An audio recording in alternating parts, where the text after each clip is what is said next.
சித்திரகுப்தனுக்கு பாவ புண்ணிய கணக்கெழுதும் பணி கிடைத்த கதை தெரியுமா? அதை பற்றி தான் இந்த வீடியோவில் பார்க்க போகிறோம். இந்த வீடியோ ரொம்ப இன்ட்ரெஸ்டிங்கா இருக்க போகுது. ஸ்கிப் பண்ணாம ஃபுல் வீடியோ பாருங்க.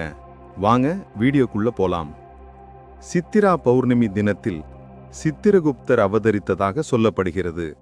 இதனால் இந்த நாளில் அரிசி மாவில் இவரது உருவத்தை வரைந்து சித்திர அன்னங்கள் எனப்படும் பலவிதமான கலவை சாதங்களை நைவேத்தியமாக படைத்து மாலை வேளையில் வழிபாடு செய்ய வேண்டும். சித்திரகுப்தர் வழிபாட்டுடன் சந்திர பகவான் வழிபாடு மற்றும் சந்திர தரிசனம் செய்யும் வழக்கம் உள்ளது. சட்டியில் இருந்தால் அகப்பையில் வரும் என்பது போன்ற பல பழமொழிகளை நாம் தவறாக புரிந்து கொண்டும் பொருளை திரித்தும் சொல்லிக்கொண்டு இருக்கிறோம். அதுபோல் அர்த்தம் தெரியாமல் நாம் பயன்படுத்தும் பழமொழிகளில் ஒன்றுதான் தனக்கு மிஞ்சிதான் தானமும் தர்மமும் என்ற பழமொழி. இது தானம் செய்வதை அடிப்படையாக கொண்ட பழமொழிதான்.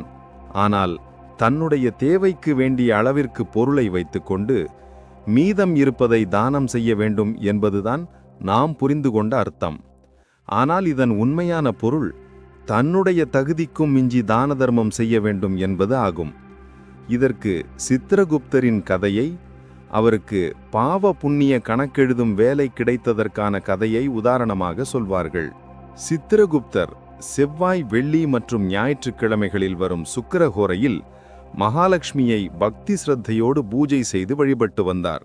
இந்த பூஜையின் பலனாக அவருக்கு மலையளவிற்கு பொன்னும் பொருளும் நவரத்னங்களும் என மலையளவிற்கு செல்வத்தை பெற்றார்.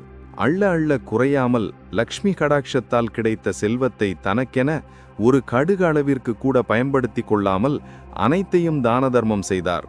பூலோகத்தில் உள்ள பல கோடி கோவில்களிலும் தான தர்மமாக வாரி வழங்கினார். இதன் பலனாக வானம் அளவிற்கு புண்ணியத்தை பெற்றார். புண்ணிய பலன்களை அதிகம் பெற்றதால் ஆணவம் கொண்ட சித்திரகுப்தன் தான தர்மத்தை தன்னை மிஞ்சியவர் யாருமில்லை என்ற அகம்பாவம் ஏற்பட்டது. இந்த ஆணவத்தால் பிறரை இழிவாக நினைக்கும் குணமும் சித்திரகுப்தனுக்கு வந்தது.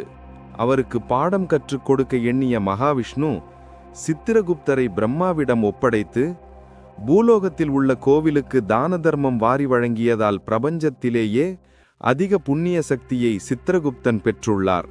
அதற்குரிய பலனாக உலகில் உள்ள அனைத்து ஜீவராசிகளின் கர்ம வினைகளுக்கு ஏற்ப பாவ புண்ணியங்களை கணக்காக எழுதும் தெய்வீக சக்தியை வழங்குகிறேன் என வரமும் தந்தார்.